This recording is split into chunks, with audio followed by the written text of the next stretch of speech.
and gentlemen, welcome to another episode of the Behind the Fiend Zone video behind the counter. Just want to say, first off, thanks everybody for wishing me a happy birthday yesterday.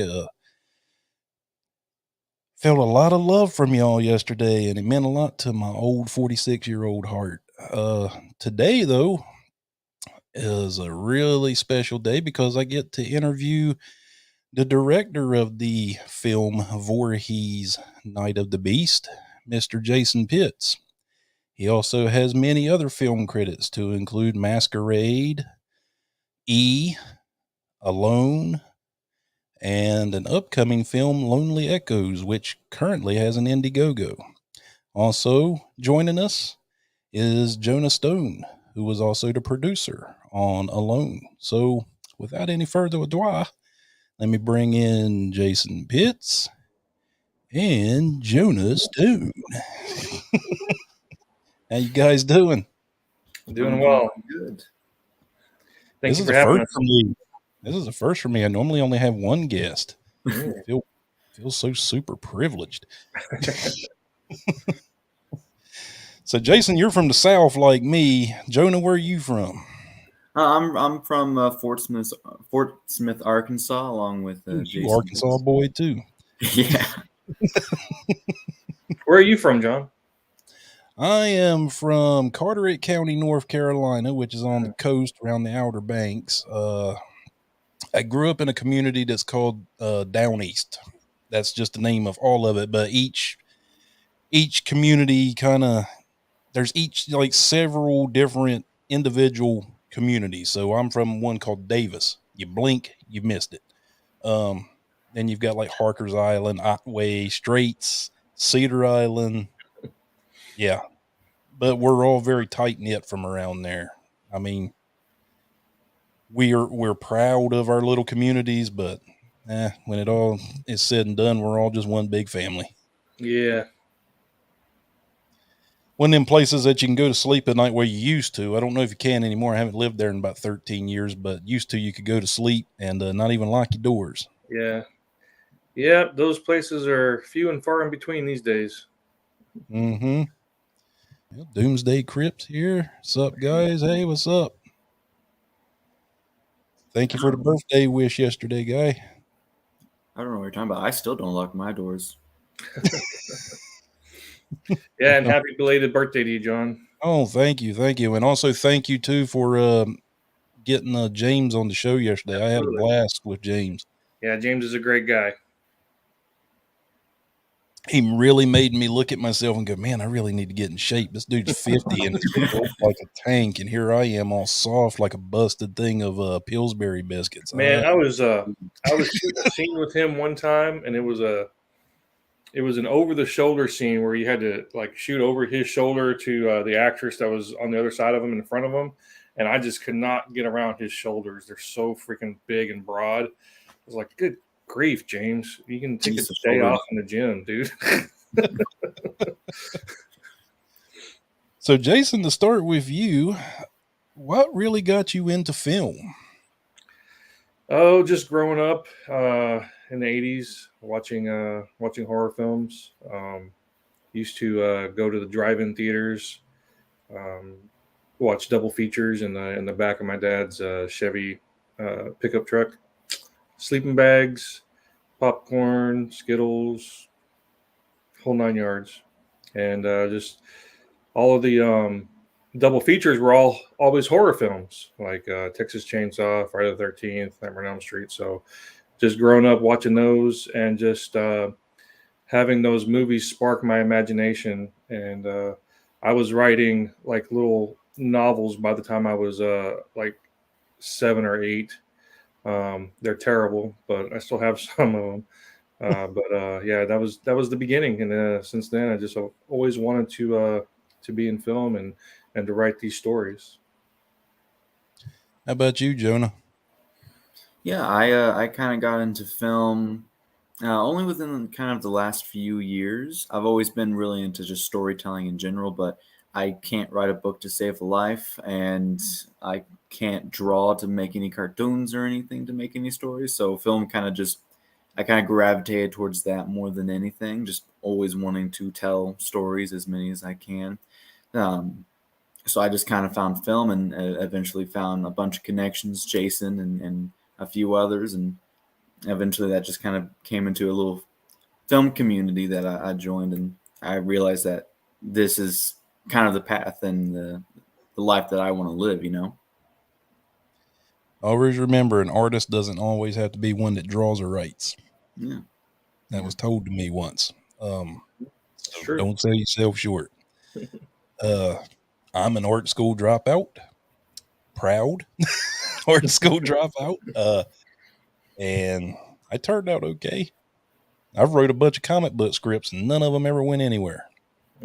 So I tell people, because I was homeschooled, and I tell them that I dropped out of high school, which I didn't. If my mom sees this, I didn't. But I tell them that I did, and then I have my own company now. there you go, right? It works. Like, that's just the way things are. That's your path, man.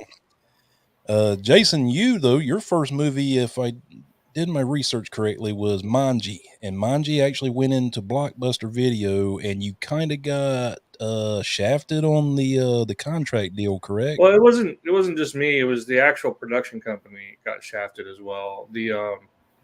At the time, once it was made, the production company made a distribution deal with a company called York Entertainment that's no longer in practice. They're not around anymore. But York Entertainment said that the film never made a profit, and so I didn't get any money, and the production company didn't get any money either. But if there was ever any money made, York Entertainment kept it all. But I don't see how it didn't, because everywhere I went, like I'd travel across the country, and it was in every Blockbuster, every Hollywood. We would stop every time we'd see a Hollywood video or a Blockbuster. We'd stop, go in, and see if it was on the shelf, and every single time it was. So I don't understand how it couldn't have made some money. But anyway, yeah. So that's that story. So were you able to legally win back the rights to this film? No. I before the script was made, before they made the script, I did a version of it myself called E. Mm-hmm. It's very, very, very low budget. It's terrible, but the story's pretty good. And then they made Manji, which is kind of the same story. We changed a few things. They had me rewrite it a little bit, but for the most part, no, I don't have the rights to it. They that production company still has the rights to it. The movie, just the concept of it, I always found awesome, because it kind of reminded me of the whole kind of like the Hellraiser plot with Frank Cotton, where he needed to feed upon human flesh to make himself whole.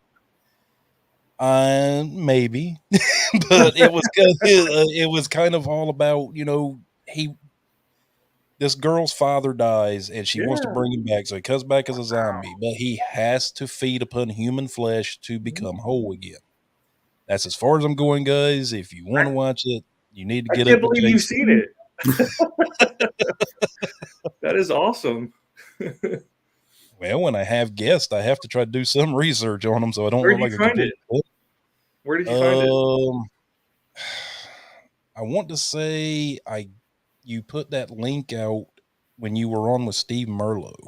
Okay. And because I gave you $5, I believe, through PayPal. Okay. Yeah. Wow. That's awesome. But it was called E instead of Manji. I never seen the original Manji, but I know it's kind of the same story. Yeah. What I went off of with Manji was what you told Steve Merlo in your interview with him, and then but I got to see E, and that's why I asked if you ever got the rights back to Manji, because I really would like to see that one too, and I don't know where to find that one. That's crazy. I'm excited you've seen it. Well, you're welcome, sir. How about you, Jonah? Have you seen it? I've not, and I'm actually jealous, because I've been wanting to see it for some time, ever since the. Come on over, Jonah. I got them both. We can watch them back to back. Yeah, hell yeah, man. I'm totally down for that. If All right. you are a fan of Hellraiser, you will be a fan of this movie. Yeah. I'm not saying that it's a I'm not, don't take this wrong way. I'm not saying it's a ripoff, Mhm. but it's just a story of a person trying to regain their humanity. Mhm. That is what I loved about it. Yeah. Lost humanity and going about getting it back, but in all the wrong ways. Oh no, I'd absolutely love to watch. I remember we were talking about watching it during one of the Masquerade Yeah. screenings, but we just ended up not ever doing it. I was like, oh man, I wanted to watch that one. I want to watch After it. the screening, everybody was ready to go eat, and nobody was really interested in it. So I was just like, all right, let's go eat. Jason, you sit there, and I know us as artists, like me with drawing, will always say, "Well, it wasn't good enough. It was terrible." It was a beautiful picture, man. It doesn't have to be 4K, 8K, virtual reality, or any of that to And be I a appreciate beautiful that. movie. It told a great story, and at the end of the day, isn't I mean that's what movies are. It's supposed to tell a story. Hmm. I've seen some complete turds that had great camera work. I Yeah. mean, one last night. I'm not going to talk about it because last time I talked about it, I caught a lot of heat on social media. I think we know Must what have we're been talking. Texas Chainsaw. Yeah. Sorry, guys, I didn't like it. I am. It had its moments, but It did. What I came away from it was I couldn't like the protagonist. They yeah, were the so characters were terrible. unlikable. And when you can't like the supposed heroes of a horror movie and you start rooting for the killer to kill them, it's like it's the Is it? opposite of what it's supposed to do. Right. Yeah. Well, Like, after a long time of getting to know some kind of killers, you kind of, if there's ever a reboot, you're kind of like, well, yeah, I want the killer to win in this one, you know? yeah, but at the same time, like when I watch Friday the 13th Part 6, which is my favorite, out of the entire Friday the 13th, and that's no disrespect to Kane Hodder or anything. Um, I'm just a fan of Tom Matthews, and I love the way he played Tommy Jarvis. Right. And I've always, to this day, and I know people have done fan films and they've included him in it to continue that Tommy Jarvis story. But I'm like, damn it, you all missed an opportunity to have him and Kane Hodder on the screen at the same freaking time. When y'all did Friday the 13th Part 7 with Jason versus Carrie kind of deal, that should have been Tom Matthews back, because every great villain has a great hero, and every great hero has a great villain, right? Yeah. Yeah, the fan base definitely wanted to see more of Tommy for sure. I agree. And Tom Matthews is such an underrated actor. He's so good. I Yeah. mean, he is Tommy Jarvis. Sorry, Feldman, and whoever it was that played him in Part 5. Uh, Yeah. I Tom agree. Matthews is Tommy Jarvis forever and infinity. Hmm. Um, did you ever have a chance to work with him, Jason? No, unfortunately not. I would love to. I know the Never Hike Alone people are working with him. I Um, guess that's the SAG thing, their correct? their films are fantastic. But yeah, hopefully one day I'd love to. A huge Return of the Living Dead fan. Yeah. So yeah, it would be And it would be a dream to be able to work with him for sure. a lot of people don't realize he was in both Return of the Living Dead movies, and he becomes a zombie in both of them. Yeah. Matt Skinner says unlikable horror movie characters are the best. It's more satisfying when they die. I love cheering for the killers. Well, yeah. I mean, you have to have some characters like that. But your core main protagonist needs to have some redeeming qualities that the the mass audience can connect with. And I just don't think that they did a very good job of that in Texas Um, Chainsaw.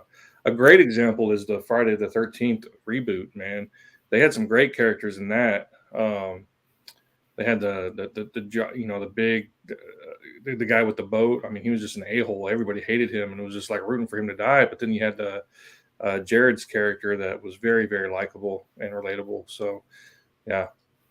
Yeah, Jared Padalecki, who plays Yeah. in Supernatural, and I guess they were hoping that the whole Supernatural thing would help that movie by having him in it. And I don't understand it to this day. And there's Luke, my normal co-host. Hi, Luke. He owns a comic book store over here as well. And then we got Mandy. I guess she's unable to join us at the moment. But yeah, that movie just caught so much heat, and I never understood it or felt that it was warranted The reason, because like the characters and the story and everything was pretty good. The problem was the way that they handled Jason. They made him smart. I mean, he's got underground tunnels. He's got traps. I know he did one trap in part two, but like just the level of intellect that they put in Jason, just this planning and all of these underground tunnels and stuff. It just did not it did not connect with the fans. It wasn't the Jason that we were used to, and the fans hated it.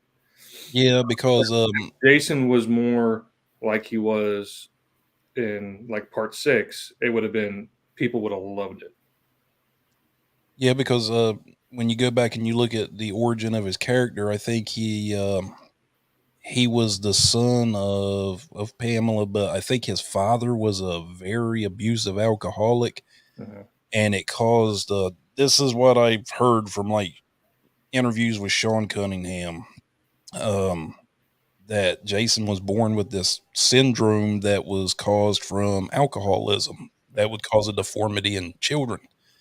And that's why his skull was all misshapen and all this other stuff. So, yeah, I mean, I never looked at it from that standpoint of, yeah, he was way too smart. But I just thought the movie was great. I never looked at it from that perspective. So now when I'm looking at it now, it's like, yeah, Jason's right. Jason Pitts, that is.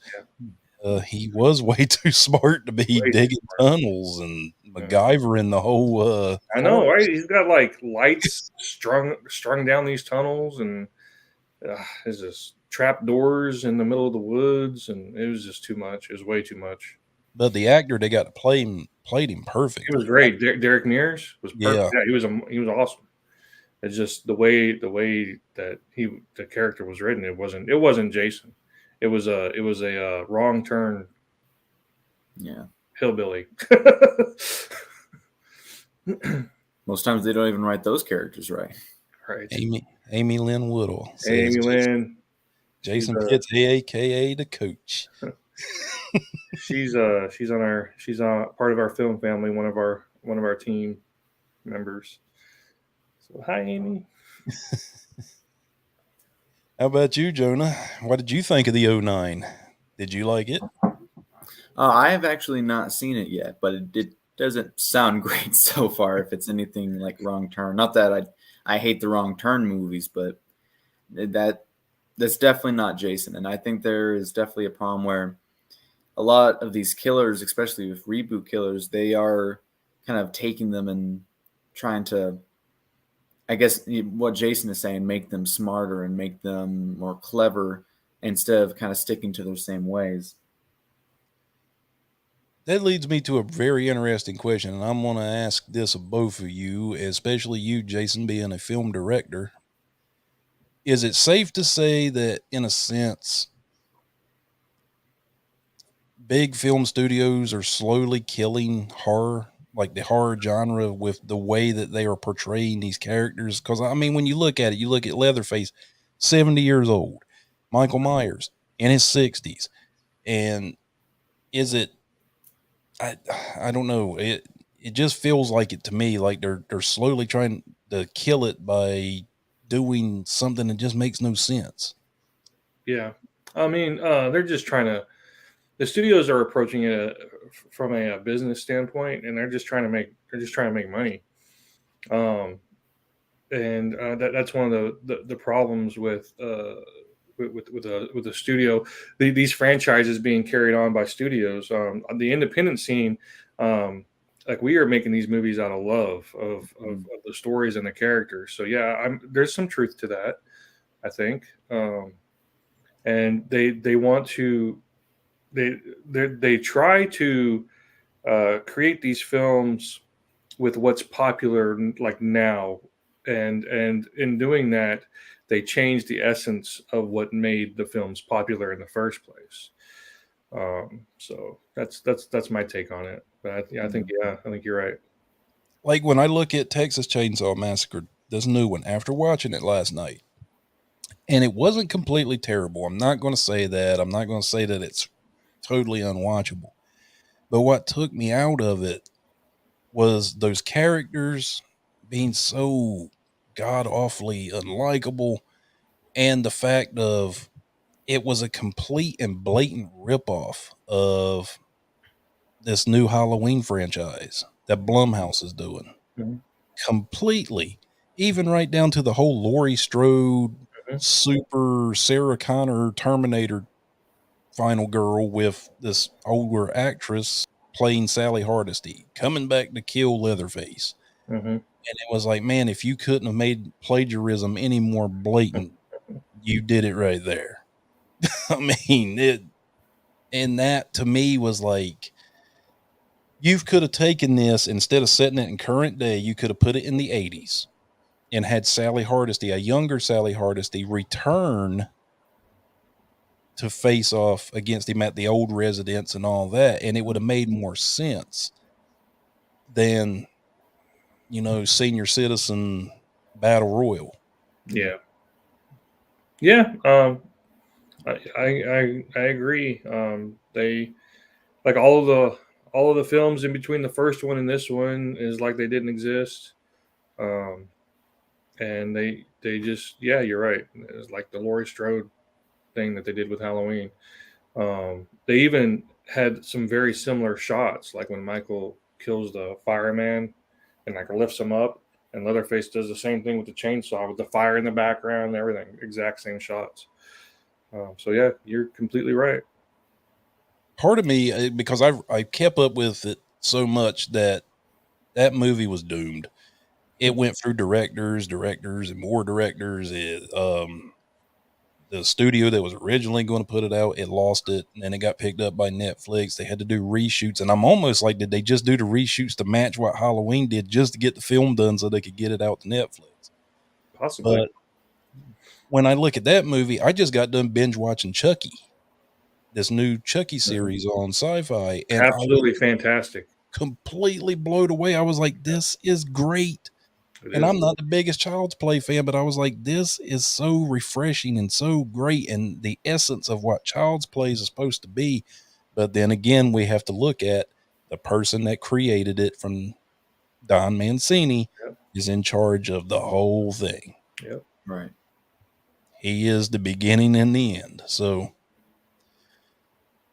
Carpenter's just a creative consultant on these new Halloweens. He's not necessarily in control of it. To be truthfully honest, I don't think he's really a fan that they're keeping the thing going. Yeah. But he's not going to turn down money, of course. Well, that's the problem that a lot of studios have been having. The ones that are trying to do these reboots is that they're trying to do these reboots and play off of nostalgia, which for any filmmaker is a big thing. It's just nostalgia. We're still making horror movies today because we're nostalgic over them. But at the same time, they play off the nostalgia, but they do it wrong because everyone has their own memories of these characters. But then if they don't play off of nostalgia and they kind of take these characters, like the serial killers have their own direction, then everyone's going to be angry because, well, now they're not playing off of the killers' true instincts, how they were back whenever they were first making these movies. So, I mean, I think the best thing for studios to really do in this case is kind of let these stories of these killers die, pretty much. I mean, not die, but have an ending to them, and then just make new killers. I mean, we're not making new stories. We're replaying off the same story over and over again. And I think that's kind of is going to be where we always lose, because we're playing off the same story and no one is ever going to be happy with it. Instead of trying to make new killers, new iconic killers would be, I think, probably the best thing that any studio could really do.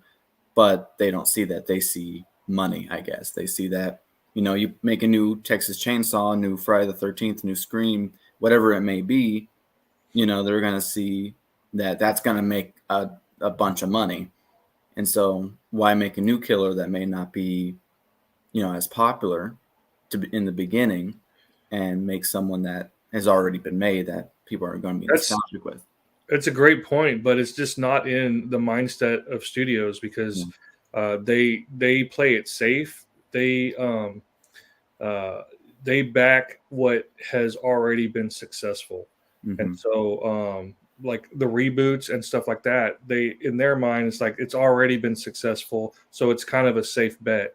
If you go back and look at all of these horror icons that we love, they all started almost by accident. Right. All of them did. And like nobody set out to make these movies thinking I'm making a horror icon. Right. Like Halloween was an independent movie. New Line was an independent or studio when they did Freddy. Paramount was established, but the Sean Cunningham was an independent director and eventually got Paramount's attention with Friday the 13th. But yeah, none of them started out like, hey, I'm making a horror icon. So you're not going to see that from a studio. Oh, definitely not. If that happens again, if there's another resurgence, it's going to come from the independent world.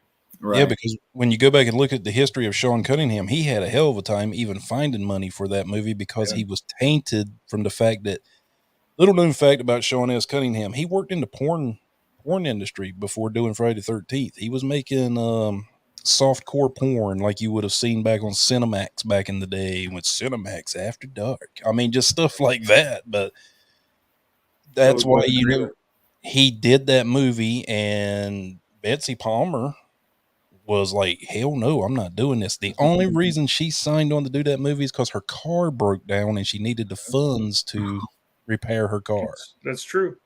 I saw a meme not too long ago about the film industry showing how, there's millions and millions of different writers who have all these great big new ideas that could, be something, great stories. But a studio sees a reboot, it's like, yeah, well, let's just reboot it. And so that's anytime I see a new reboot, that's the only thing I think of. Even like with the new Scream film, which I haven't watched yet. I really want to, but it's great. They did very good with it. I was gonna say I've seen mixed things. I see you saying it's great, but then I know Jason's thoughts. So I'm scared to watch it at this point. But anytime I see a reboot, I'm just like, oh no. I mean, they played it safe. I will say that they played it very safe. The first act is awesome. The middle is really good. The ending, the payoff. The third act falls completely apart. It's terrible. Yeah, the payoff was a little off-putting, but the meat of the movie, the majority of it was done pretty well. But I could clearly tell it was all about playing it safe, because when you watch 1996 Scream and you compare it to Scream 5, there's a lot of similarities. It's almost like Star Wars: The Force Awakens being a copycat of New Hope, right? So because they did. Yeah, so it's very much that. But I didn't mind it. I mean, it was better than I expected, to be truthfully honest. Because after 4, I was like, eh. Oh, I loved 4, man. 4 was amazing. Not 4. Which one was it where it had her stepbrother as the killer? Was it 3? That was part 3, yeah. Yeah, that was the one. That was the worst one. Yeah, that was the one there I was like, It was so much better when it was just not knowing what drove Billy Loomis. Yeah. And then all of a sudden her stepbrother shows up. I just pushed him over the edge and then told him he needed a patsy and all this. I'm like, you just ruined the entire first movie by having this in here, because it was so much better just knowing Billy Loomis just went crazy because he went crazy. Right. Not the fact that some guy in the shadows was pulling the strings. Yeah.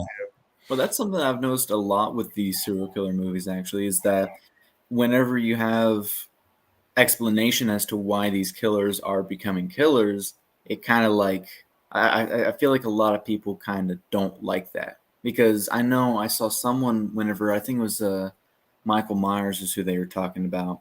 They were saying how the original Halloween, there was no explanation as to why this person became a killer. He just, I think one of the lines was that a man looked directly in his eyes and he saw nothing but darkness. I don't know the line word for word. But then in the newest reboots, they explained as to why he is the way that he is, why he became a psychopath. And I see a lot of people just don't like that. It's like anytime an explanation comes up as to why they become killers, it's like they don't like that. Yeah, I think the line was Loomis said, "I got this 6-year-old boy, and I couldn't reach him. There was no thought, no reason, And that's just those eyes, the devil's eyes." it. Exactly. And so I think when people see that kind of explanation as to what breaks a person, I think that pisses a lot of people off. It's like with Jason. Well, I mean, yeah, early on, it was all about avenging his mother, and it was a territorial thing of protecting his area. So he was going to kill anything and everything around. And then with the whole Tommy Jarvis thing, there was a motive. He wanted revenge on Tommy. But then it tried to explain it away in that Jason X, where his supposed like stepsister and all this stuff, and people were eating this devil worm or whatever it was and turning into Jason. That was Jason Goes to Hell. Yeah, Jason Goes to Hell. And I was like, "Yep, you're trying way too hard. Just leave it alone." Yeah, so that's one of the biggest complaints about the Jason franchise is Jason Goes to Hell, and how different it is. I applaud that they tried to do some new stuff, but I love like Cretan Duke in that film, and our movie Voorhees Night of the Beast kind of it takes place between Friday the 13th Part 8 and Jason Goes to Hell, and it kind of bridges that gap and kind of explains how Jason became what we saw in Part 8 into what he becomes in Part 9. So if anyone's interested in that, May 13th, Friday the 13th. Oh, really? On YouTube. I didn't even know that. Voorhees Night of the Beast drops. Ooh. Check it out. So that's when the release is, guys. So May 13th. I can't wait because the idea you have so fresh to be when you find out that Jason ain't the only one stalking the woods, right? Yeah. So that's all I'm gonna say. It's exciting. The two actors you got, like James, of course, but then I'm gonna totally forget his name. Madman Fulton. Yep. Yeah. Ex-professional wrestler, or does he still wrestle? He's signed with Impact Wrestling, so he's still there. Oh, okay. So he's up in the big leagues now. Mm-hmm. Yeah, because they just had a pay-per-view last night. I thought maybe he transitioned completely over to acting now, because I know he used to be on NXT for a little bit. Yeah, he was. Yeah, he's a big dude. Very big guy. Awesome. He's probably just a big teddy bear. He is. Contrary to his character on screen, of course. So, Lonely Echoes, that's currently your campaign you got going right now. Yes. Is there anything you can tell us about that without going to spoilers or anything? Sure. It's the third film in a 4-film series that we're calling the Alone Saga. The first movie is Alone. The second one's Masquerade. Lonely Echoes is the third. And it's about a detective whose sister is missing. And so she sets out to find out what happened to her sister, hoping to find her still alive. In doing so, she comes to this small town and tries to work with the local law enforcement. During her investigation, she uncovers that this town has a lot of dark secrets. So, man, this sounds like a whole season of like American Horror Story. Yeah, it really does. Yeah. we're doing each of these films in its own like subgenre of the horror genre. Alone was the psychological horror film, kind of like Misery. Masquerade is the home invasion slasher film. I compare it to The Strangers a little bit. It's kind of like The Strangers, and then Lonely Echoes. I'm kind of modeling it after just like the tone and the feel of it is like Seven or Silence of the Lambs. So just trying to showcase what our team can do together with a very very limited budget. I like that because you're showing, hey, we ain't just slashers. We can do psychological. Exactly. We can do paranormal. We can do anything you want. Mm-hmm. And Jonah, you're just a producer on it, correct? Yeah, I'm the executive producer for Masquerade, and I believe hopefully Lonely Echoes, if I can help try to get a little bit more of that budget going. But no, it's gonna be Lonely Echoes is gonna be a huge film in my opinion. I read the script and I absolutely fell in love with it as well as I did Masquerade. So I know some big stuff is gonna be coming, and it's some stuff that a lot of people are gonna want to get on top of right now, rather than whenever it gets out. So I'm very excited to see what happens next. So why don't you tell the good people out here watching what a producer actually does? Because I mean, I know what they do. Jason knows what they do, but so many people sell them short. They're like, oh, well, they're just a guy that just gives a little bit of money and that's it. They don't do nothing at all. They don't. They're not. They're just a name in the credits. Right. And I think it's kind of unfounded or warranted, I should say. Kind of give them a little explanation of what you do. I mean, Yeah.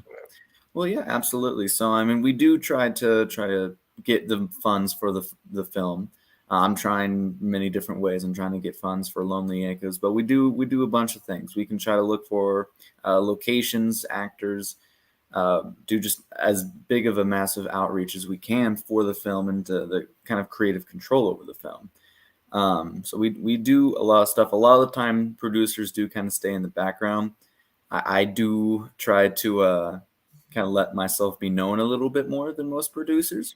I want my face to be seen, and I want people to know that as a producer, I am on top of this project, and it is something that I'm trying to get done. Because most times producers are kind of what makes the film work. The writer and director, they kind of create the story, and the producer kind of, gets it to the finish line. So I like to try to show myself and show that the producer is important, I guess. you basically are the guy that does all the stuff that Jason doesn't have time for, so he can concentrate more on the story and getting the movie made. Exactly. And you're doing all the other legwork. So, Exactly. yeah, producers have a very important job. I mean, if you go back and look at one independent film, probably one of the most famous, Clerks, and I mention this movie a lot because it was a very important step in indie filmmaking. Kevin Smith, if he hadn't had Scott Mosier, that movie would have never got made. Mm.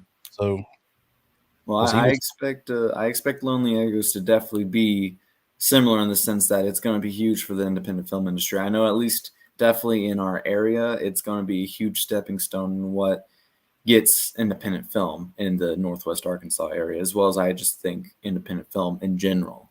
We've got some, what I believe, iconic characters that I think can do a lot for the story and for independent stories in general. I might be, I don't know.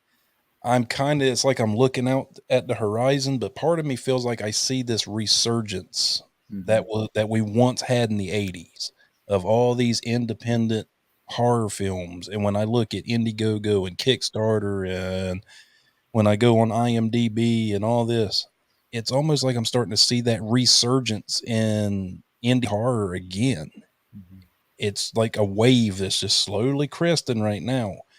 But it's like more and more filmmakers are coming out to work because so many people out the woodwork, I should say, but it's like more and more people are they're hungry for this stuff because they're getting let down so much by what we were talking about before with the big studios, that people like Jason and you, Jonah, and then like Steve Merlo and Michelle Blasky and, uh, you know, uh, Joshua Brucker, who's doing Mothman. All of a sudden, there's more recognition coming to the indie side of the house once again. We Yeah. want new stories, you know. Everyone Yep. keeps on not that I hate the stories that are being told, or that I hate the characters that have already been told, but new stories need to come out. I mean, film is an art, and you can't keep looking at the same art piece and be like, "That's as good as the day I bought it." You know, you got to keep on. New art needs to be made, new innovations, and new ways to push the boundary of any kind of art. And so I think, yeah, I agree that there is going to be a huge revival of independent film and just independent art in general. And like I said, I think Lonely Echoes is going to be a huge part of that, as well as I think lots and lots of other independent films are going to be a part of that. How about you, Jason? Do you kind of feel the same way? Yeah, I think it goes in cycles. I think it's a lifetime. If you look at the last big indie resurgence, it was like the late '70s into the '80s, and those filmmakers that did that, that were a part of that when they were young.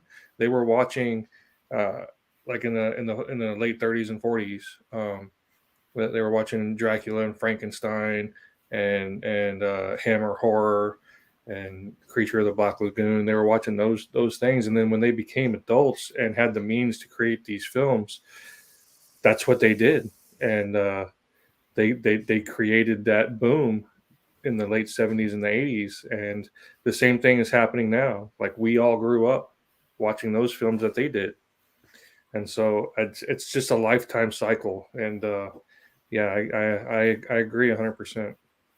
Yeah, that's my father right there. Hey, Pop, what's up? He said, yeah, we're still looking for Mothman. My dad's from, he was born and raised in Huntington, West Virginia.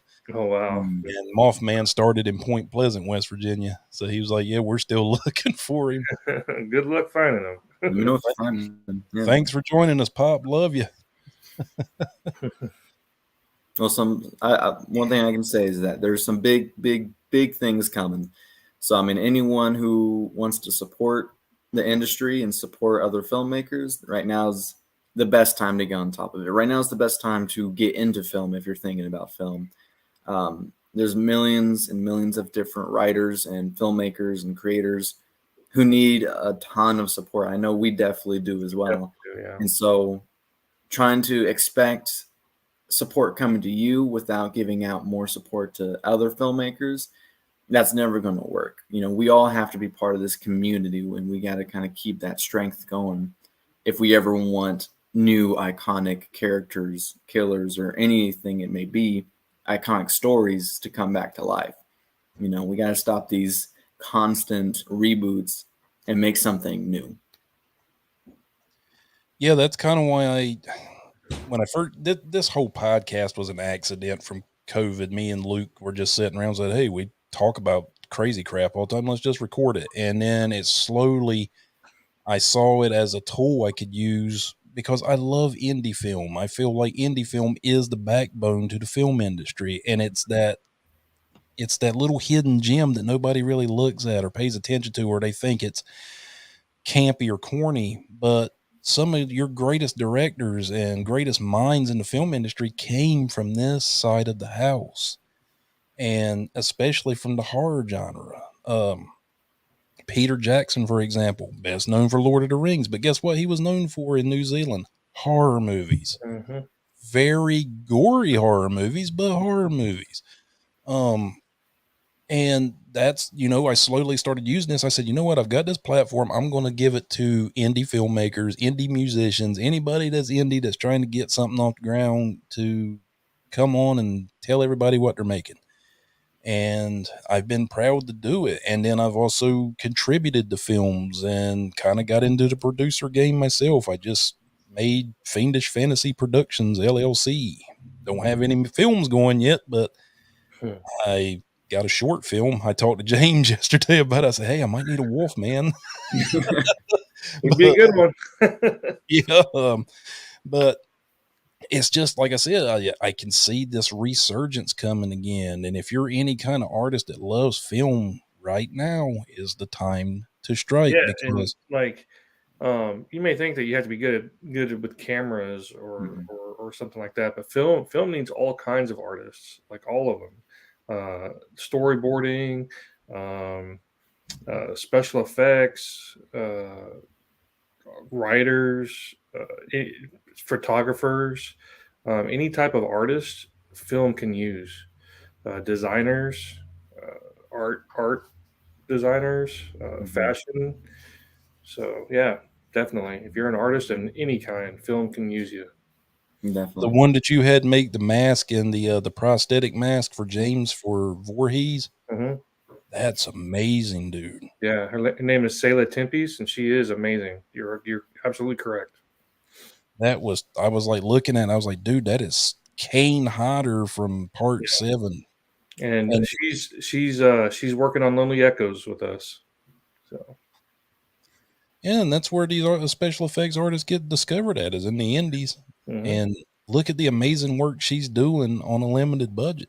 absolutely, I mean, my God, when he put that mask on yesterday, I was like, holy crap. it's amazing, That right?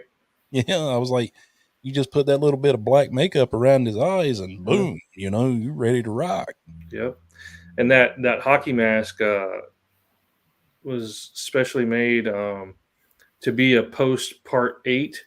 Like if you remember, it had some green on it, like from like the Mhm. toxic waste and a little bit of erosion around it from the toxic waste in part 8. And man, that was really good. The guy who made that, his name, last name is McDonald. He makes and sells Jason hockey films or hockey masks. Uh, I think it's Todd McDonald, but you can find him on Facebook. He's really good. It may not be Todd. It's very similar to Tom McDonald, but it's not Tom. Last name is McDonald. Apologize, but So what got you, because I'm so interested in that movie after talking to James yesterday, what made you come up with that idea? Because it's so great. I mean, because it's so fresh.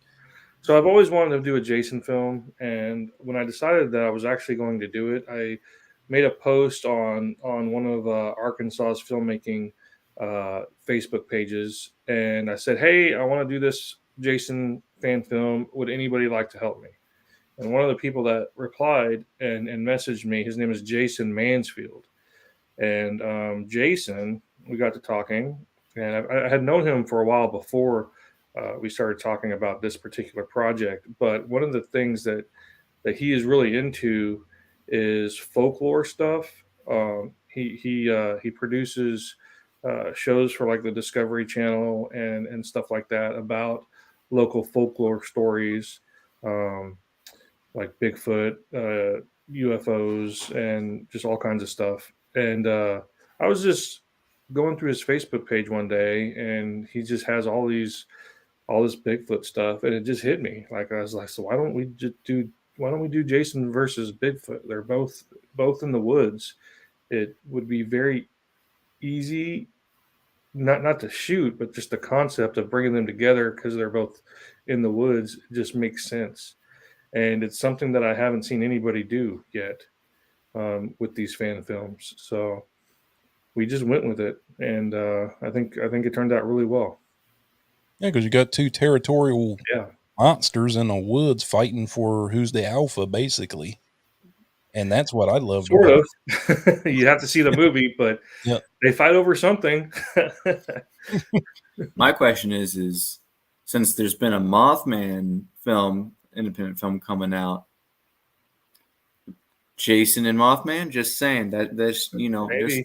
I'm just throwing it out there. Well, I can put you in touch with Joshua Brooker. They have what's called Four Crows Productions, and Mhm. they are doing a shared universe. So Joshua is doing the Mothman, and then Jake is doing Wendigo, Mhm. and then another guy named Bill, I forget his last name, and I apologize. He's doing Bigfoot, and then Dylan is doing more of a cult style film.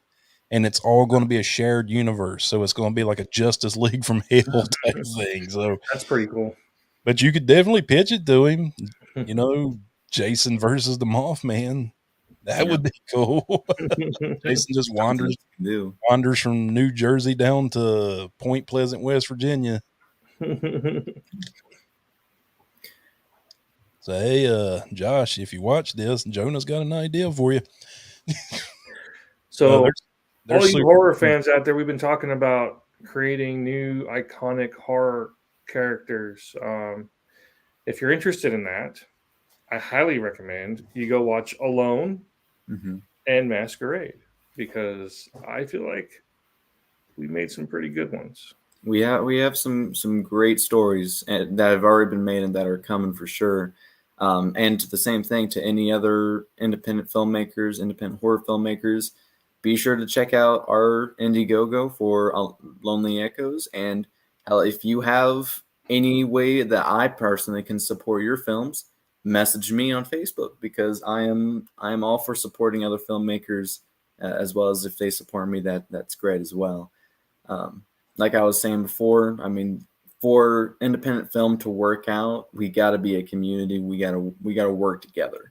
If we try to be alone, we're never gonna make our films. And there's too many great stories to tell that are gonna die off because we can't support each other, or we don't want to support each other. So we got to be sure that if you've got a story to tell, shoot it to me, because I definitely want to hear it.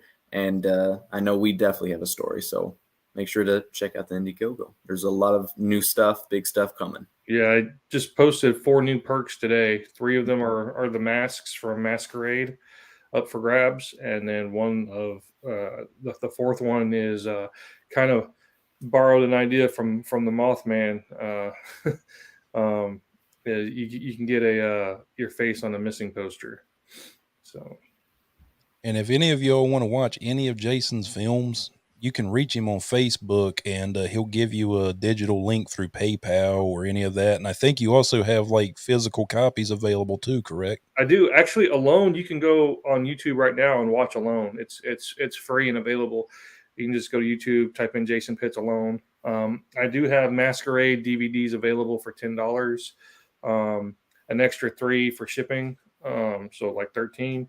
And then if one of the perks in the Indiegogo for Lonely Echoes, it's a $5 perk. If you back us with that $5 perk, I will email you a link to Masquerade so you can watch it. Can't have it public yet because it's early in the film festival run, and a lot that disqualifies your film for a lot of festivals. So, See, I want to see Manji though, and I don't know if I can find it on eBay. Maybe it's on. Last I checked, you can buy it on Amazon. You can buy a DVD copy of it. I have one here. That doesn't help you, sometimes I guess I gotta stop by and I gotta watch this film. Absolutely. I mean, E is great. I mean, I know you were like, I "Oh, still it's don't understand how you saw E. I don't remember ever making a digital copy of that. That is wild. He has his ways. Well, you mentioned it on Steve Merlo, and I just went searching around. So That's crazy. What can you like send me the link? yeah. Okay. I would love for you to send me the link, because I don't ever remember it being available other than DVD. That's crazy. Yeah, I mean, I liked it. It just harkened me back to that whole Frank Cotton type thing of trying to regain his humanity, and I love that about Hellraiser. Mm-hmm. You know, committing so many sins just to win back your humanity. Yep. To me, it very was cool. like the essence of the whole story. Yeah, very cool concept. Selling your soul and then trying to regain it, I guess, so to speak. Yeah, my dad just chimed in. He says, "Tell Jason Voorhees, I'm sure, to keep his ass home. We have enough nuts around here now." I don't know. I think Jason Pitts needs to also stay where he's at. I don't know. He's pretty nuts too, you know. I've seen the stuff he's written. Yeah. But hey, that's what we need. Movies like Tourist Trap and different ones like that people don't see. Street Trash, Spookies. Oh God, I love Spookies. I can just keep The going special on. effects don't hold up, but man, it was a fun film. I've got Frank Farrell from Spookies and Street Trash coming on next month, or That at is the end of awesome. this month. Actually, he's Yeah. coming on the show, Cool. which was awesome for me. I don't get too many known actors. I've had Andre Gower from Monster Squad, who was a big child actor in the 80s. Have you seen that movie, Jonah? Monster Squad? It's It sounds like familiar. it's like the Goonies facing off Right. against the Universal monsters. I in that case, I probably watched it, but I don't remember the It name. is. It's an awesome late '80s film. It's great. I love It- late 80s films. I love just it- old films in general. So It bombed at the box office, but when it hit those mom and pop video stores and Blockbuster, it took off. Yeah. It was a Fred Decker movie, and it was one of, I think, Jason, correct me if I'm wrong, it was one of Stan Winston's last before he passed, wasn't it? I think so. Yeah. But man, out of all the makeup that he did for that movie, the Gill Man, Mm-hmm. good God, the Gill Man looked so good in that. well, I'll definitely have to check it out. It's called Monster Squad, you said? Yeah. Yep. The Monster Squad. It's really, really good. That sounds familiar. And I love the Goonies, so I know if anything was similar to the Goonies, I've probably seen it at some points. I related more to Monster Squad than I ever did Goonies because I was that kid growing up, the weird little nerd that loved horror movies, to the point where most people probably thought I was a weirdo. Like, stay away from that Evans kid. He likes watching people get hacked up. God knows what he's thinking about. You know, is what it is. It was just that 80s mindset. If you were a horror nerd, you got looked at funny. Jokes on them, though. Jason probably knows what I'm talking about. Absolutely, I do. Yeah, for sure.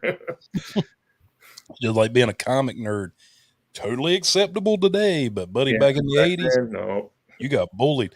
Like, I used to have this massive comic collection, and some kids saw it, and they were like, "This is so cool." I'm like, "Where in the hell were you all at in the 80s?" Because in the 80s, if I got this and people saw it, I would have never got dates, would have got Fred to be beat up all the time.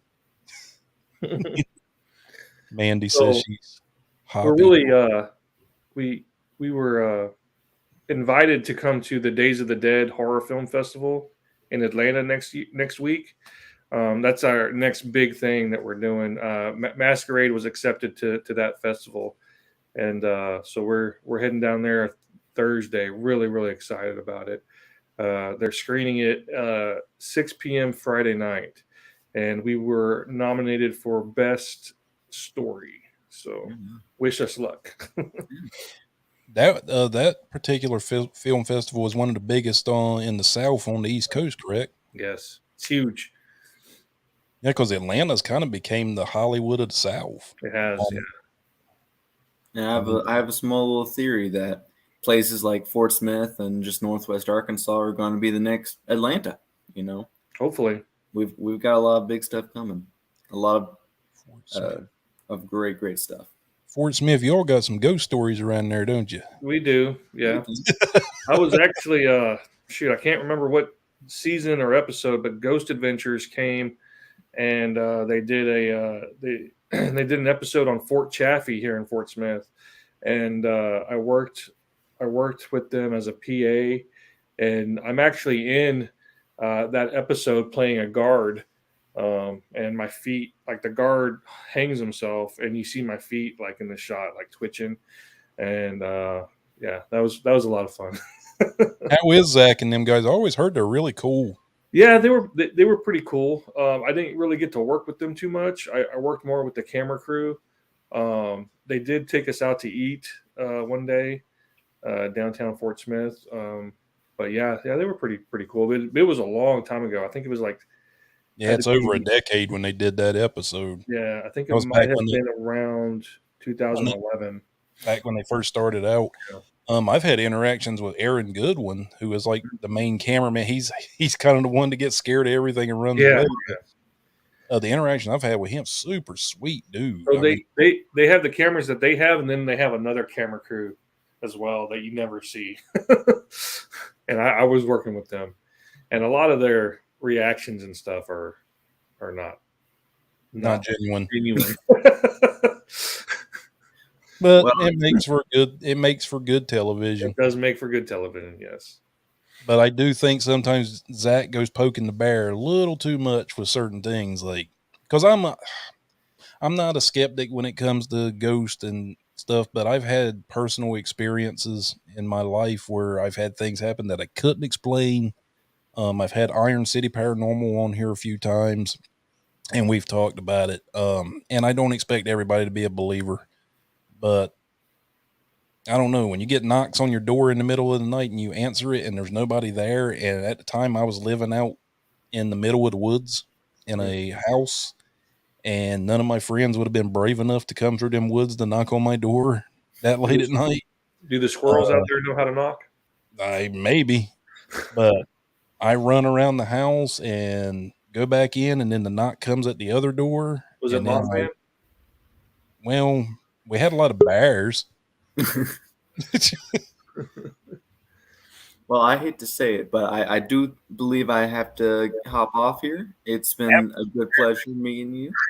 Oh, and right whenever Mandy joins.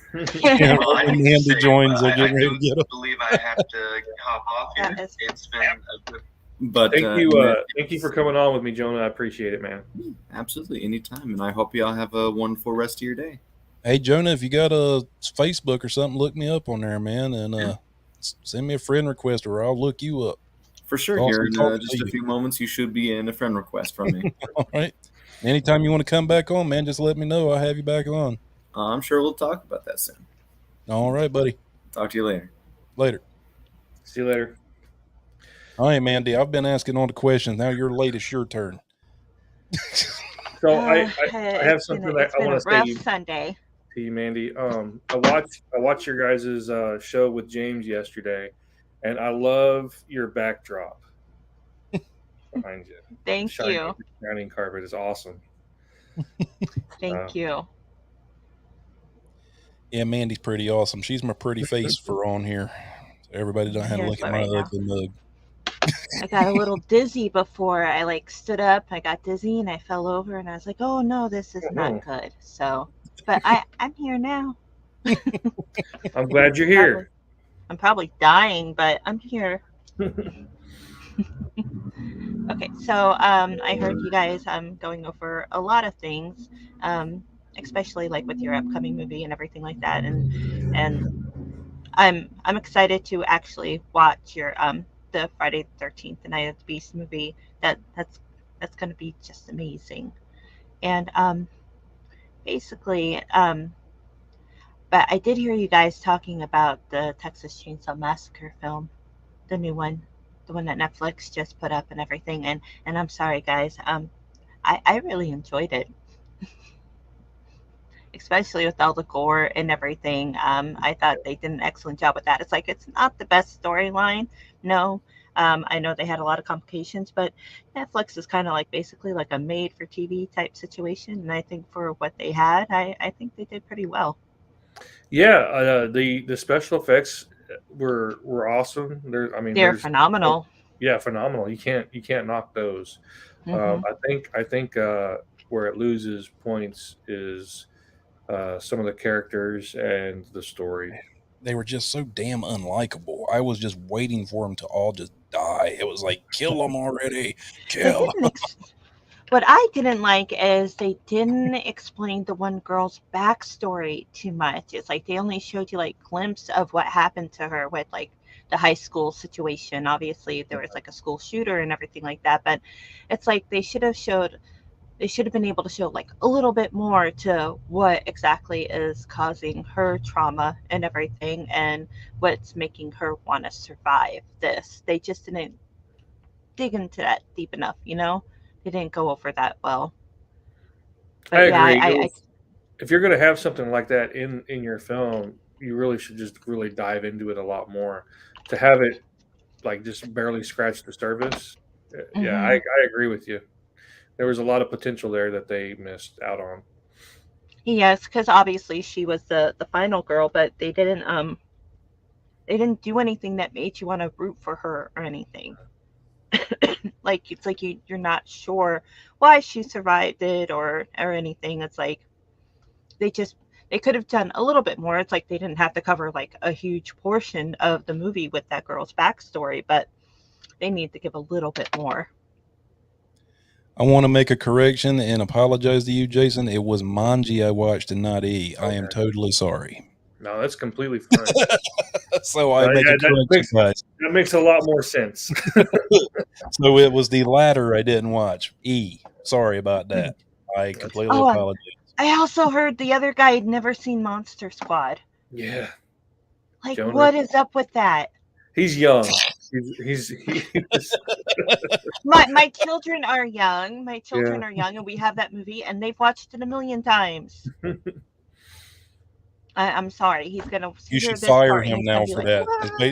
Mandy's saying you should fire him now for that. Yeah, basically. I'll invite him over. We'll watch Manji. We'll watch E, and we'll watch. How can you be like? Squad. We'll have a big movie night. Oh, I'm sorry. That's just like one of the like requirements to be like a fan of any type of horror. It's like. And the Burbs, right? You know, it's like you check it off. It's like I heard you say Goonies. It's like, yeah, just like Goonies, check. Monster Squad, check. Yes. But it's like if they say no to Goonies or no to Monster Squad, it'd be like, I'm sorry. I can't talk to you now. Yeah. Like Mandy goes, we can't date anymore. You're not one of the cool kids. But how can I watch E? Being that's not the one I've seen. How can I watch that one? You had to come to my house and watch it. Okay.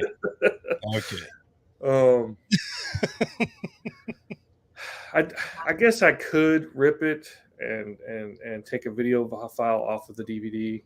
There's ways to do that. I may do that. Put it up on Amazon, man. Make you some money on it. The quality isn't super good. I shot it back in 2004 with a Canon GL2. It definitely has its moments where it looks pretty good, but there's just some parts that just are not great. I can put it on YouTube though. I wouldn't mind that. I don't mind bad picture quality. Doesn't bother me. And like I said, E is the one that I did before I sold the script. Manji is the one that they had me rewrite. So it's the storyline is basically the same, but there's more characters in Manji, and the twist at the end is a little different. Yeah. It's on Amazon too if you want to watch it, Mandy. It's a really good movie. Okay. I don't know if you heard us talking about it, but it's very much about a person trying to retake his humanity by consuming others. The love of a daughter for a father. Yeah. Beautiful story. Blows my mind that you've seen it. I was like, it kind of sounds parasitic. And you like it. That's great. There's very few movies I ever watch that I don't like. And I'm not taking that away. That Manji was great. Loved it. That's awesome. And because I appreciate you as an artist taking a chance to make something original. And that's the beauty in it for me. And yeah, I've seen some garbage, of course. One of which so many people love it. Mandy, not you, Mandy. Nicolas Cage, Mandy. Yeah. I could not at all for that entire 2 hours relate to that freaking movie because I just didn't know what the hell was going on.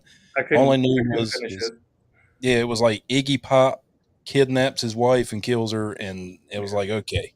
I don't know if that was Iggy Pop, but he looked like Iggy Pop. It wasn't Iggy Pop, but I'm sorry. That's another one I said. I liked it.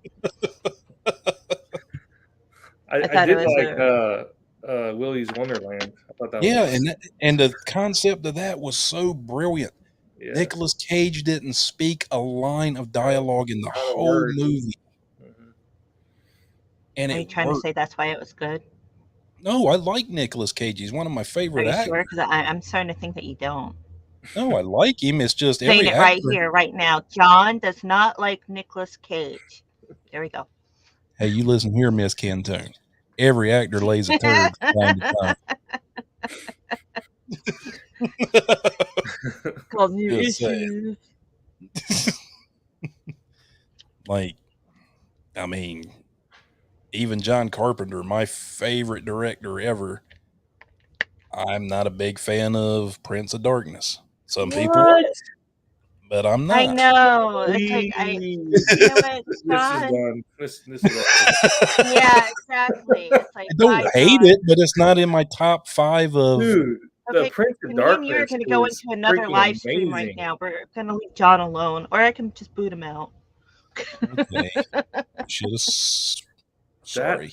That blows. That's crazy. I love that film, and it's one that needs to be remade. Honestly, I like Donald Pleasance in it.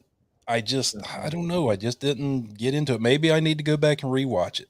so I tell good. you what, I will highly go back recommend and you rewatch going back it. and rewatching it. I will go back and rewatch it. I like Vampires. That had James Woods in it. I Yeah. really like that movie. I like Prince of Darkness way more than Vampires. So my dad is in the chat, Andy, and he says, "Do not argue with a woman. Hell, you know better." Yes, Daddy, I do. Sorry. I apologize. That was good. Damn, even my father's ganging up on me now. This sucks. That was good. No, I haven't seen Prince of Darkness in about 20 years. So Jason and Mandy, for you both, I will go back today and I will rewatch it, and then I will post it if I like it better. Let me know what you think. Now that my palate is more refined. I don't know. I could have said something right then too, but I'm not going to. I'm going to be nice. Well, after watching that turd that I watched last night called Texas Chainsaw Massacre, anything. That was not a turd. I'm telling you, it's like you're just being too. You just want to hop on the hate train with all of that. That's not nice. They did put time and effort into it, and everybody did. It wasn't, like I said, it wasn't the best script or anything, but I like the special effects and everything.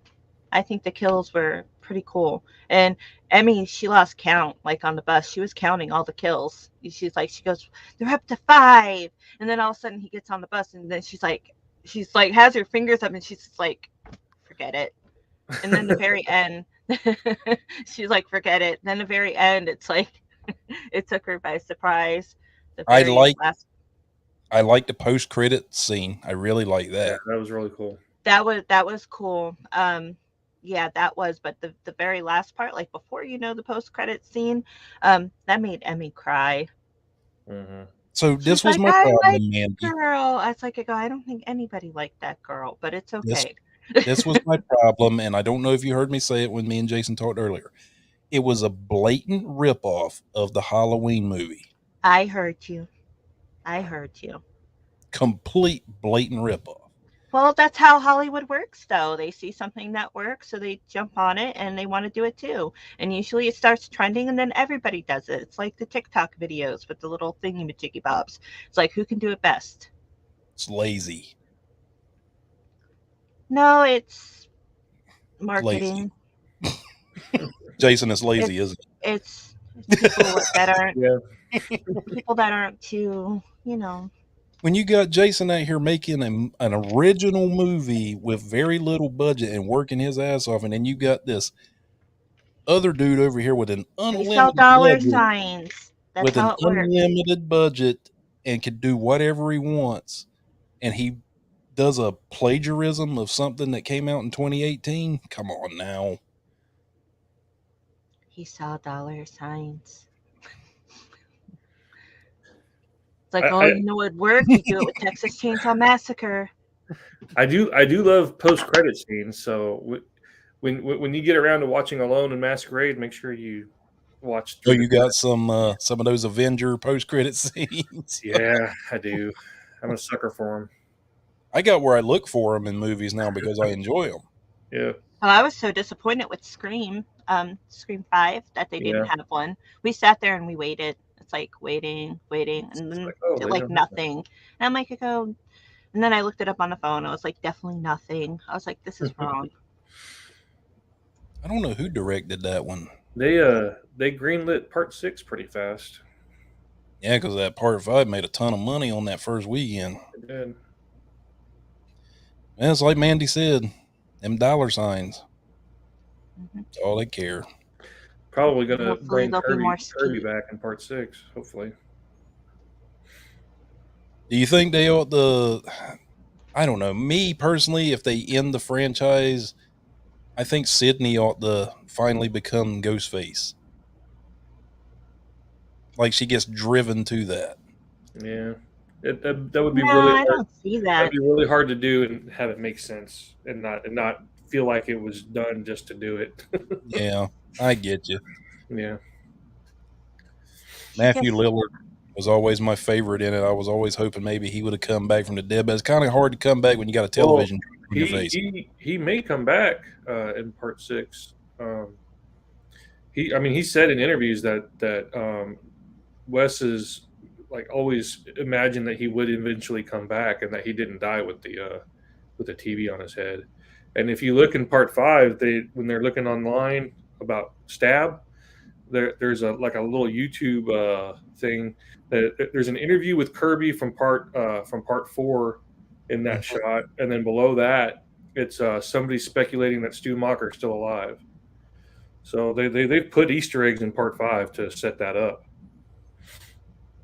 I would love to see the effects makeup they would do for Stu because Yeah. you know his face is all jacked up. Absolutely, yeah. I would think he would look like Jigsaw from that Punisher movie. Yeah. Just scarred all up real bad. Yeah. That'd be cool. I don't know. I know Mandy's a big Skeet fan, but I've always enjoyed everything Matthew Lillard's ever done. Me too. One of my favorite actors. what's wrong with Skeet? Nothing's wrong with Skeet. I didn't I say really anything. heard the hate behind that.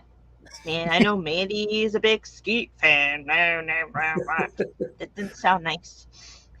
I didn't think his de-aging CGI looked very good in Stranger 5, but other than that, I like Skeet. I don't know. Yeah, there's no way you could have brought him back. He got shot in the head. They did bring him back, though. Yeah, they did. Spoilers. Cover your ears. Yeah. Even It's shot been in the out head. for It just 2 months now. If they haven't seen it yet, Yeah, he was a ghost, a flashback, guiding his daughter. he can come back. It's not impossible. The fool I with don't that know, man. lodge Normally- between the brain and the skull somewhere, you know. What's And he gonna do? Roll in on a wheelchair with drool coming out of his mouth? Because normally you damage the brain, you ain't coming back very well. no, but they can just Daddy said, "Gotta go, decide to son." make them immortal. I don't care. But myself, I could never watch horror movies. Made me want to hide in the damn closet. you know what I would do Have a good one, Daddy. Thanks. with the Scream franchise, and this is just Love me ya. like speculating, but do you guys remember Wes Craven's New Nightmare? The concept Mhm. behind that? It wasn't Freddy, right? It was like a demon who took the form as Freddy. Man, I think it'd be really cool if if that same demon like did the same thing with the Scream franchise and took the form of Ghostface and went after the people that made the first film. Like the same concept, but just with Scream. And because they're both by Wes Craven, it would make sense that could happen. Well, I was just thinking that too. If that they, would be they freaking brought awesome. back the original killers and just Yeah. make them kind of some type of immortal demon type thing now. Make it an actual ghost type thing. Yeah. So An actual Ghostface. yeah, an actual ghost face. I think that would be amazing. It would be a completely new spin on it, and they would be able to make a ton more movies with it. Yeah. So And it could be the essence of Billy Loomis. Is that what you're trying to say? I could see him forever. That's the only reason why I ever hated Part 3 was the fact that they tried to explain away his motives. It was like it was better when you didn't explain Billy's motives. Well, he explained his motives in the first one. Yeah, he did, but just Yeah. the fact of her stepbrother being the one to kind of push him, I didn't Yeah. like that. Yeah. You never want to do that in a horror movie because then it makes the character less scary to an extent, or less meaningful, I should say. Mhm. But No, to me, it just showed that one serial killer was able to bring out what he saw in another one. But I liked it better when Billy seemed to act on his own and didn't have somebody pulling the puppet string, so to speak. But he was a kid. He had a teacher. Hey, history has showed us kids are very much capable of evil. Believe me, I've seen it on the news. Yeah, no, exactly. But a lot of times, like when you sit and see all those stories in the news and everything, it's because they picked it up from something, you know? What was there an actual murder that took place? I want to say in Florida, where these kids tried to reenact the whole Stu and Billy Loomis killing, and they killed their female friend. They did a Really? scream, yeah, they did a scream killing, and When then was that? it's just been about I 10 years ago. Oh, I hadn't heard that. I don't I Yeah, never I heard of know that that they did one. the somebody did the Slenderman thing and killed the girl. they it was two boys, and they made vlogs about it, talking about how they were going to do it. And then after they did it, they made another vlog where they were talking about we just killed her and blah blah blah, and her boyfriend too. Wow, And it was all just for the thrill of killing somebody. it's crazy. Um, I forget the name of the story, but see if I can look it up real quick. To the Googles, as I say. I was Scream just murder. trying to do a search, seeing if I could find something. Scream inspired murders. Alone in the House. Well, that's a film. There was the Gainesville Ripper, which was Danny Rollin, which is what Hey the guys, murder I got a phone call from my work. All right. Cassie Joe Stoddard. Stoddard. Look up Cassie Joe Stoddard. Hello. Here, I'll mute him real quick so he can have his phone call. Did you find it, Mandy? No, I didn't. What was it again? Cassie Joe Stoddard. So, but the original killings, That was the Gainesville Ripper. That was Danny Raleigh. yeah, but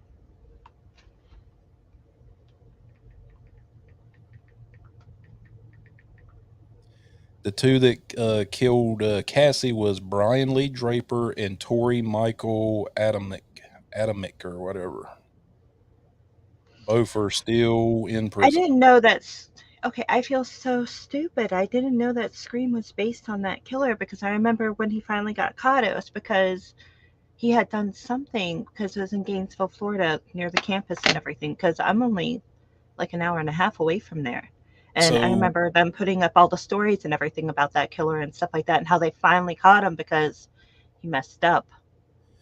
so what Danny Raleigh was doing, he was living in the woods in a tent, kind of hanging out, and he just got itches to kill. And yeah, I muted you there, Jason, so your phone call wouldn't get heard by Yeah, everybody. thank you. You're welcome. But yeah, it was Cassie Joe Stoddard was the murder, and she was murdered Wow, by her two friends, Brian Lee Draper and Tori Michael Adamick. it's wild. But the original concept behind Scream, what Kevin Nicholson based the whole movie off of, was the Gainesville Ripper, Danny Raleigh, Mm, who was breaking into dorm rooms and killing young women, and even one of the football players for the Florida Gators, or he was an athlete, scholar athlete, hmm and he was just living in the woods and said he had an itch to kill people. There's some crazy people out there. Like I said, it's like I knew about that whole story with him and everything because I remember seeing all the stories and everything in the paper and stuff. Because, like I just told John, it's like I live an hour and a half away from Gainesville, and but I never realized that Scream was actually based off of that. I'm like, that's kind of cool. Nah, I'm not gonna lie. I'm sorry. I'm kind of sadistic. Yeah. I'm like, So there's wow, yay! That's like really close to home.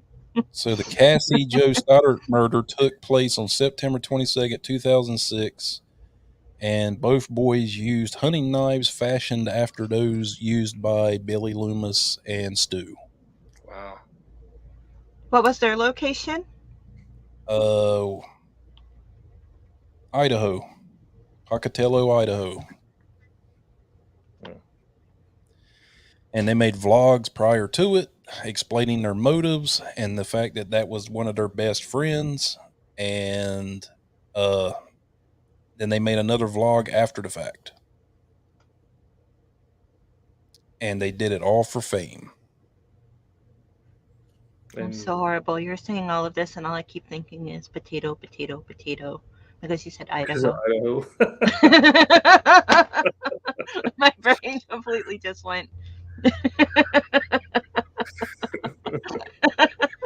You're sick. You're a twisted individual. Very much so. I get told that all the time. It's okay.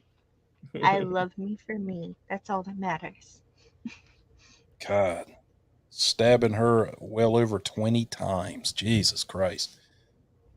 I wonder if they practice on potatoes. I don't know. You can call the prison and ask them. They're still there. Potatoes. Okay.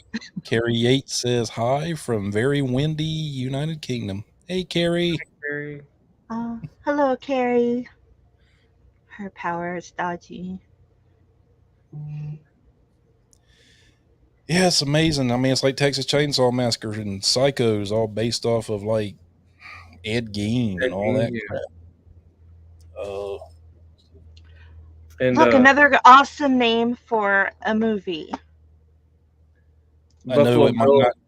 it might not show up well, but this book right here, written by Eric Powell, who's a comic book artist.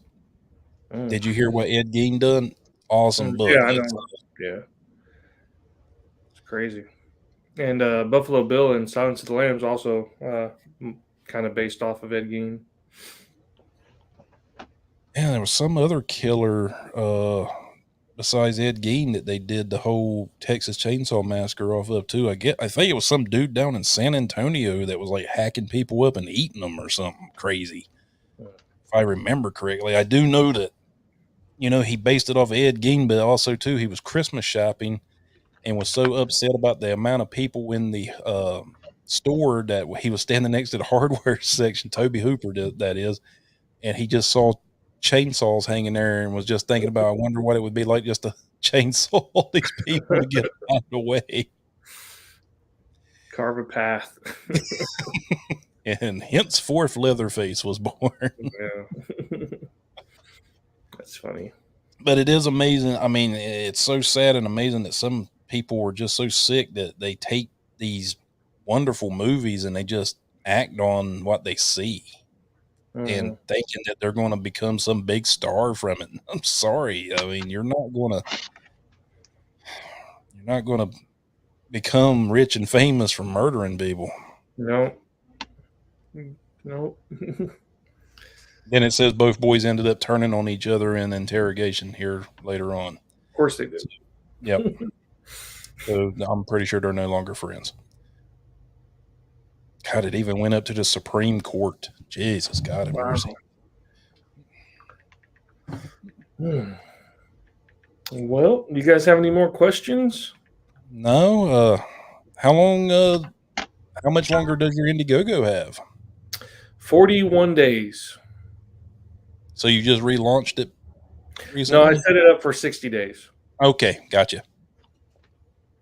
Well, I will have the link to that in the description for this when we're done. And when I rip the audio for Spotify and iTunes, I'll put it in there too. So hopefully that'll drum up some business for you. Yeah. Thank you so much.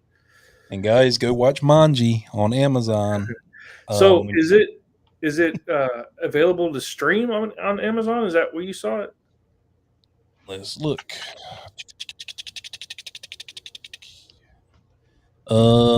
It was, and now it is only available in DVD format. DVD, so okay. They took it down because the way I watched it, they had it up as Prime Video.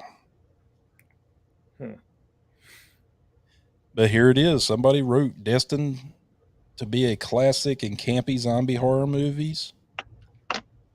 Interesting movie, 5 stars. So we got some good reviews, man. Some good reviews. How about that? That's cool. And I just bought the DVD. That's why I was I Well, I so hope liked you quiet while you enjoy were it when you looking. get it. I liked it. Yeah, And I I like it. mean, It's not. you did something that not a lot of filmmakers, well, some filmmakers, it takes forever, especially screenwriters, takes forever to do. You sold a script. I Yeah, know you and that production company kind of got gypped on the whole thing, but we you did. still sold a script, man. It takes some dudes like 20 years to sell a script. Yeah, very thankful That for just that. that just goes to show you what kind of storyteller you are, my friend. Thank you. I appreciate it. Hopefully, we keep it going with these short films. Well, if I don't have any more questions, Mandy, do you? We can let the nice Well, I didn't gentleman want to ask go. anything that probably was already covered and everything like that. No, go So, ahead. and Whatever you go got. ahead. With the well, with the like the Lonely Echoes, with that one, like what was did anything like specifically inspire that for Um, anyone, like for the script to be written? yeah. So Lonely Echoes is the third film in a four planned film series, and it grew from the stories from Alone and Masquerade, just kind of growing. Um, the film itself is going to be heavily influenced by Seven and some aspects of Silence of the Lambs. Um, but yeah, the inspiration was just like, where do I take these stories that we did in Masquerade and Alone, and how can we combine them? And that's where that idea came from, Okay. All right. expanding. That was like the biggest thing that I had wanted to ask about it, and I don't want to keep you on too long because I know that you've already been on here for a while, and It's and fine. I was late to the party, so Well, I had a good time, John and Mandy. Thank you guys for having me. And I'm glad I absolutely. got to put a smile on your face and blow you away that I watched one of your movies. I mean, Yeah, yeah, that was really cool. sorry that I got them mixed up at first because I was like, yeah, E. And he's like, well, how the hell did you watch that? Because Yeah, like, I was like, I don't have no idea how the hell you watched that. and I completely apologize. So E, Mandy, and Manji are kind of one and the same. And I got the two mixed up. So my bad. My bad, guys. Y'all can beat me up later in the comments. But yeah, man, it was a total honor and pleasure to have you on. You're more than welcome to come back on anytime. You got anything to promote, just let me know. And the floor is Yeah, yours, my friend. I'm sure once we get closer to the launch of Voorhees, we'll be making the rounds again. Probably me and James together if we can. So Hey, if your special effects yeah, lady yeah, to come Taylor. on, let her know because I want to kind of do a thing where I give credit to women working in the horror industry or in the Absolutely, horror great genre. So, idea. you know, and I would be honored to have her on. I will talk to her. I'm sure she'd be more than willing. All right, my friend. All right, you guys have a good Well, day. Jason Pitts, everybody. Later. Take care, my friend. All right, you too. Thank you. Bye bye. Mandy coming in hot all late. It I'm was one just of those picking. days, John. One of those Just picking. days. You feeling better? No, actually, I'm not.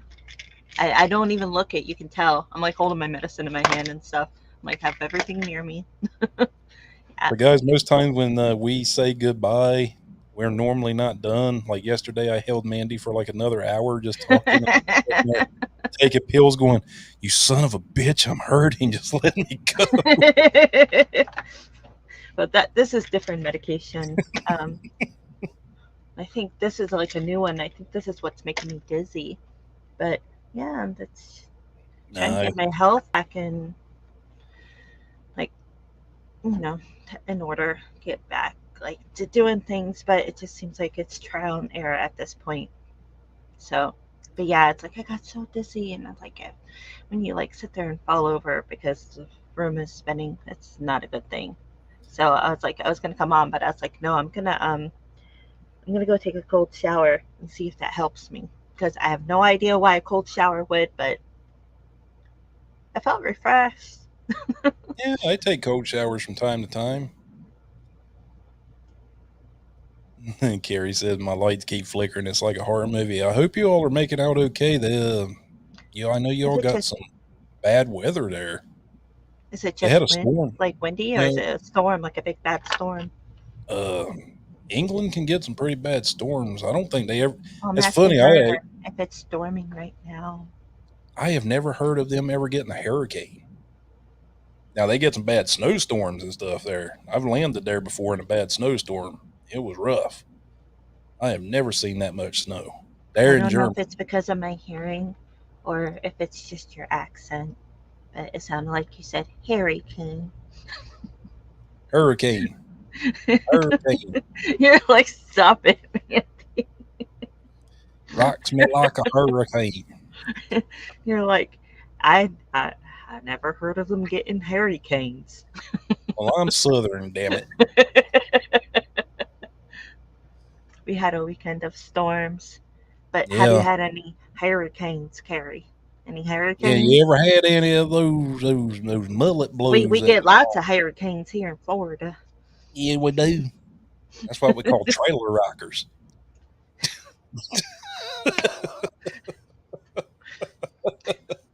Trailer rockers. No, we get nor'easters too. I know you all get them there in Florida. I woke up one morning. I used to be a caretaker on the Outer Banks for a fishing village there that we had where we'd have tourists come over and go fishing because there's nothing on the Outer Banks. It's all federally protected land. And I had a cabin that had power and different things. And I woke up one morning. I'm like, damn, the ocean sounds really close this morning. I walk out on the front deck and the fucking ocean has come up over the dunes. Thank God it wasn't that deep. But I'm sitting there going, I'm going to fucking drown on this island day. That's great. Just woke up. It's awesome. But Carrie just said that, yeah, they do have hurricanes. I didn't know that. I thought y'all just got like really bad snowstorms and thunderstorms and different things. Yeah, we landed in He's thinking that you had mystical and spooky storms. trailer rockers. Trailer rockers. Where did that term come from? That's horrible. But Yeah, I can picture it. Like John sitting there saying, like, "Oh yeah, there's a bad storm coming. one of them I bet goddamn some of trailer those rockers. trailer rockers. It's gonna be some of those trailer. You're gonna be an old man saying it. There's gonna be some trailer rockers coming our What I way." love watching is when these rednecks go outside and start putting duct tape on their goddamn windows like that's going to protect the fucking house. Maybe it would.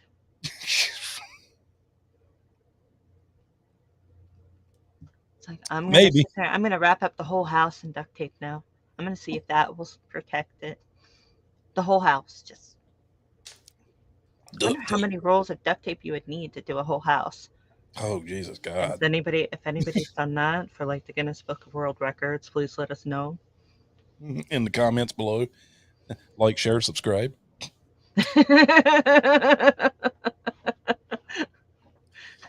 Now you have to like tag like the Guinness Book of World Records in this, so that way like people will be like, why is this coming up in my feed? Hashtag trailer rocker. Okay, so this says Gilberto replied to my story saying adorable, adorable, with all kinds of little hearts. To your story. Yeah, Oh. I don't know who Gilberto is. My name is Gilberto, the world's greatest lover.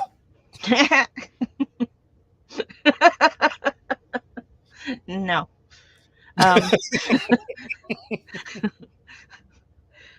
So just so people are warned, if you leave me some type of comment on anything and or like send me a message and it pops up while I'm doing this, I am going to read it over the live stream. It's just going to happen. Disclaimer. And if it's a dick pic, we're going to show it. No, we can't because YouTube would take it down. It's YouTube. Can't show a dick pic. We'll put it on Pornhub. There you go. But and you'll get that whole down. Yeah, if they send me anything inappropriate, it will be made fun of. I promise. Look at your. Because that kind of stuff is not going to make me magically fall in love with you, or anything I have else. I have never understood the concept of guys that do that. It's like, oh God, she replied back. Click, there's my dick. Like, what is the Oh, like? I've never even got that. I've just opened up my like as soon as I open it, there would just be one there, and it'd be like one time one was like super crooked, and I'm like, why would you send that to anybody? He It's had like us not look pointing at. down or up; it's going to the side, and it's this person's obviously like super proud of it, but it's like, why would you send that to somebody? I It's could pee around corners. exactly. It's like, why share that with anyone? It's like I call keep it that Cap. to yourself. I call him Captain Hook. I imagine like when they go to do whatever with it, it goes that way every time.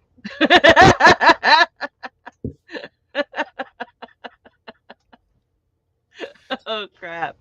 Imagine he's standing in a sporting event and he's in this public restroom and he's at the urinal and a guy standing next to him and goes, dude, you're pissing on my feet. Oh, I'm sorry, my dick's crooked. Hold on. I Oh gotta no, check. he would just have to stand sideways to be able Yeah. to piss in the urinal. He And really would. everybody's just looking at him and going, what? My dick's crooked. They are twats. End of story. They're a right cunt. As they say in England.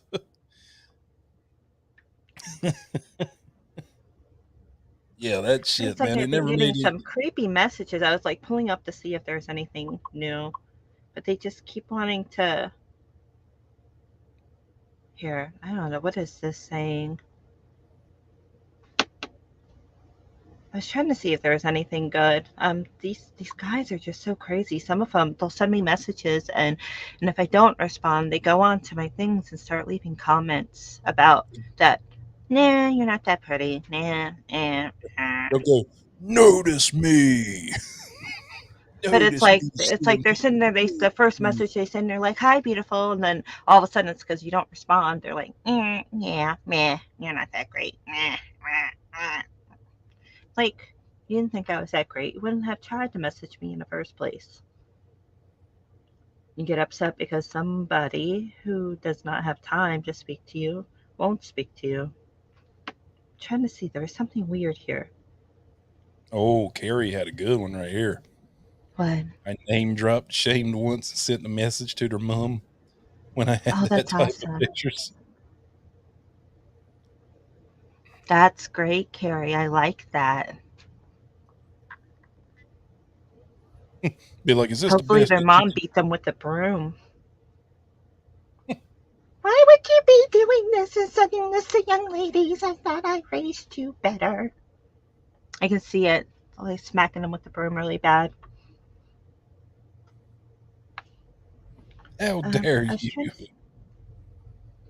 trying to see if I had any interesting ones. I don't see anything right now. Everybody's just being lame today. Hi, hi, hi, hi, Or just hi. put it out there and just put, I need erotic messages so I can share them. No, no, no. That's gonna get really horrible like responses. Well, you No. looking a little We're disappointed. not gonna. No, I mean, I have like weird messages and stuff like that. Those are fine, but no, don't be telling guys to send me erotic messages because it's just gonna go, it's gonna be horrible. Horrible. Penthouse forums. That happens, I am forwarding every single image to you, John. Every single one of them. You get to And see it all. I'm going to make a collage video with that song I from the think John Charlie is living Chaplin. vicariously through me. I think that's what's happening right now. I'm going to put He's that like, whole don't say vault. that about me. Don't you put that evil on me, Ricky Bobby. Don't you put that Hurricanes. trailer rockers.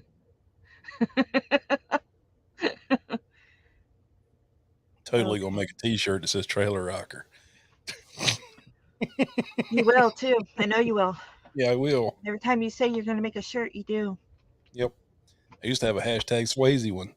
Took it down though. That's It selling. should say Harry Canes and trailer rockers. You're like, leave my Harry Canes alone. Another time I said I was my hubby.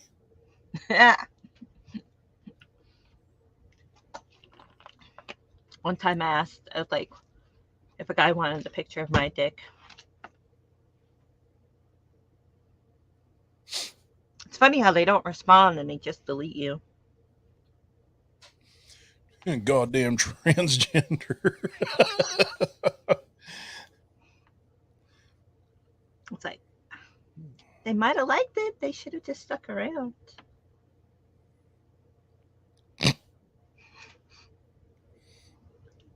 I have a friend over here that she's transgender. She used to, it was always funny because we'd be in somewhere and she always got super annoyed when dudes would hit on her.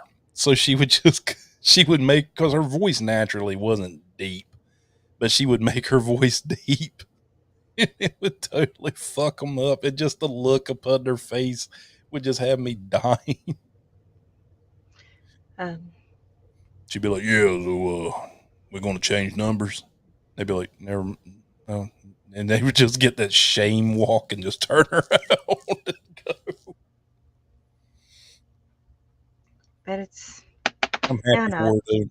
I'm happy I'll for sit there her. and I'll get them together so I can, I'll read them over the next live stream at the end, you know. I'll give everybody a little something. But I'm happy for my friend Nikki. She finally found her somebody that treats her good. What was this, John? Got a tick? There's a gnat flying around me. Are you sure? Yeah, or it's my ghosted. You're like, I got a gnat flying around my face. It's scary. super annoying. Such an ass. Yeah. I kind of take it that you just like to pick and bully, pick on me and bully me in a sense. No, I do it to everybody. Yeah. You just don't realize it. Mm-hmm. How's Emmy today? Did she finally get her the air fryer to work? She got the air fryer to work, yes, yesterday. Papa complained. Papa, not like complain. I walk inside and he goes, so she doesn't stop eating. And I'm like, She's a kid, Papa. it's like, it kind of happens with kids. He's like, so she just had chips. And then I forget what else it was that she had. He's like, she just had chips. So I asked her, I'm like, so you're not going to have dinner then? And she just looked at him. She's like, yes, I'm going to have dinner. She doesn't stop eating. She doesn't stop eating. I'm like, I used to say that about my youngest, Gavin. My God. Carrie's having trouble with her electric, so she's like, fingers crossed that her dinner cooks. Growing up where I did with hurricanes. Hurricanes. We used to get one of those propane camping stoves and keep just in case we couldn't use our power. That always came in handy.